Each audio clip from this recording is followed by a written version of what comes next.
Welcome to Fantasy Football Today for CBS Local Sports. I'm Jamie Eisenberg. That's Heath Cummings. We have the starts and sits you need for Championship Week to get you that title. Let's get right to it with the start of the week, and that's David Johnson. Love the setup for him taking on the Cincinnati Bengals. Johnson actually has played well this season. Touchdown, 100 total yards in 7 of his 9 healthy games this year. And Cincinnati's allowed a running back to score or gain at least 100 total yards in 5 games in a row. Johnson looking to make that 6, and hopefully he's still as active in the passing game as we saw last week, 11 catches. But in the 3 games without Will Fuller, a running back has caught 6 or more passes 2 times.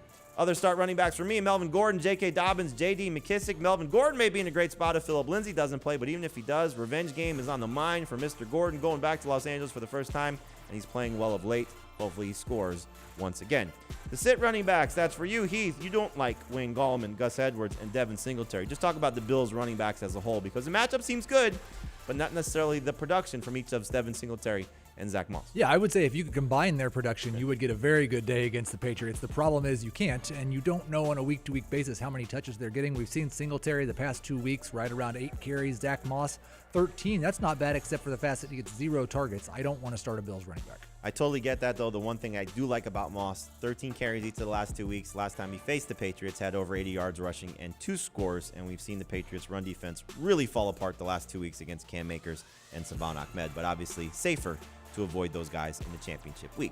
Your start quarterbacks for this week, Mitchell Trubisky, Jalen Hurts, and Russell Wilson. You're sticking with Russ, even though he's not been cooking of late. I would start Mitchell Trubisky and Jalen Hurts over Russell Wilson, but he's still a top 12 quarterback for me. I don't think we should be too much of a prisoner of the moment. The last 6 weeks have been bad, but 2 weeks ago he scored 30 fantasy points. A month ago he scored 24 against the Arizona Cardinals. I still think he has upside. He's still one of the best quarterbacks in football. I would bench him for Hurts or Trubisky, but no other streamers. All right, I would actually bench him for Baker Mayfield as well. I do not like Russell Wilson in this matchup against a very good Rams defense. That's also being prisoner of the moment if you want to go that route. But for the season, they have been really good against opposing quarterbacks, allowing fewer than 15 points per game on average to opposing passers, which is why Russell Wilson is a sit quarterback for me, along with Phillip Rivers and Matthew Stafford. Rivers has been on a great roll, 21 or more fantasy points in 5 straight games, but I think that streak ends against the Steelers on the road. Even though the Steelers' offense is struggling, the defense has still been fantastic. Let's transition from quarterbacks to wide receivers now, starting for me, Terry McLaurin, Russell Gage, and Antonio Brown. And I know McLaurin, you think, okay, he's probably a starter across the board. But Russell Gage and Antonio Brown, Brown scored his first touchdown for the Bucs last week, facing a miserable Detroit secondary, and Russell Gage 15 or more PPR points in 3 games in a row. Love the setup for those guys as high-end number 3 receivers, but borderline starters, depending if you're stuck.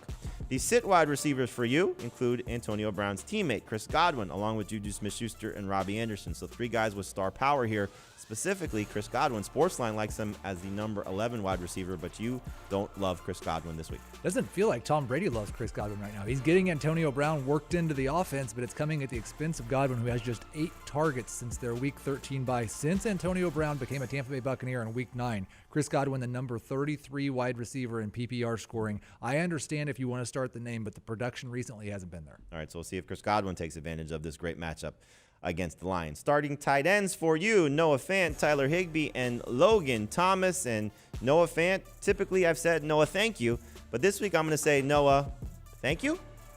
Yes, thank you, Noah. You are going to be a good start for you. 18 targets over his past 2 games. It's been an up and down season for him, but he's an extremely talented tight end who has played hurt for a lot of the year. He's had quarterback issues.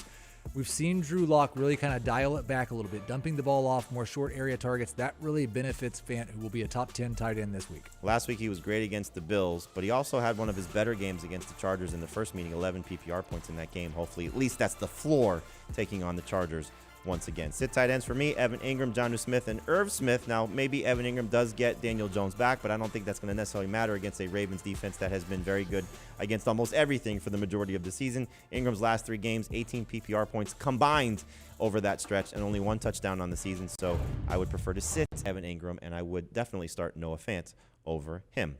Those are your starts and sits for Week 16. It's championship time, but if you need a little extra help, we've got you covered. Check out our Fantasy Football Today podcast. You can find it wherever podcasts are available. Those little extra tidbits can make the difference in you winning a championship. So check out Fantasy Football Today.